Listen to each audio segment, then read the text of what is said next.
Beh, importantissimo. È il fil rouge delle conferenze che facciamo qui al Salone, perché siamo a Venezia, tra l'altro, la sostenibilità naturalmente non si ferma a Venezia, è un problema globale, ma Venezia, lo vediamo e lo sappiamo, è molto esposta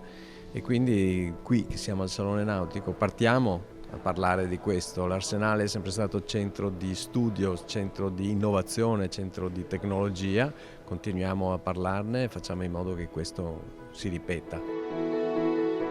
Fondamentalmente non è solo una questione di trovare delle soluzioni tecniche, ma è una questione di trovare un bilanciamento tra le soluzioni che già abbiamo, perché ce ne sono moltissime, ma questo impone, e è qui lo sforzo e il risultato di tutto questo parlare, un cambio di mentalità. Quando riusciremo a settare la nostra mente in modo leggermente diverso, allora raggiungeremo l'obiettivo.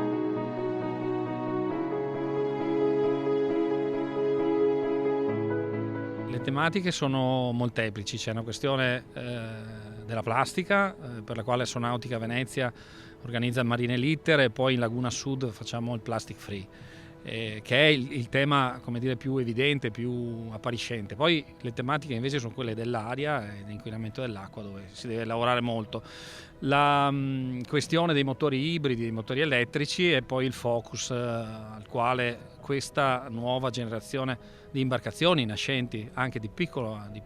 cabotaggio, di piccola lunghezza, si devono presentare a far sì che poi i motori endotermici devono essere sostituiti. Ci vuole la volontà politica, ci vogliono delle misure economiche di aiuto alle imprese, e ci vuole soprattutto la normativa che ci permetta di cambiare, cosa che oggi non è possibile, e riuscire ad andare a lavorare con una barca con un motore elettrico. In termini di transizione ecologica abbiamo bisogno di fare delle operazioni di decontribuzione per quello che riguarda il cambiamento, la sostituzione dei motori,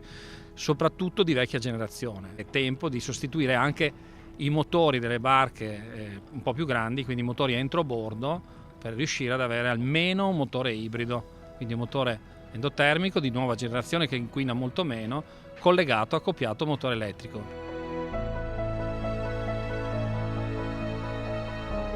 Noi stiamo chiedendo, l'ho chiesto anche oggi al ministro Garavaglia che era in visita a Venezia, al turismo, dei poteri perché le città possano iniziare a gestire fenomeni che oggi sfuggono alla potestà regolamentatrice delle città. Penso al tema del commercio, penso al tema degli flussi turistici che in alcuni momenti sono eccessivi rispetto alla possibilità della città di assorbirli, e dall'altra parte penso anche al tema della residenzialità, e quindi tutti i temi che riguardano un pacchetto di poteri che il governo deve assolutamente dare alle città d'arte per consentirci di cambiare il modello turistico, per partire non come prima ma meglio di prima, e per lavorare per creare percorsi e modalità nuove di vivere la città. Noi vorremmo un turista che vuole vivere la città.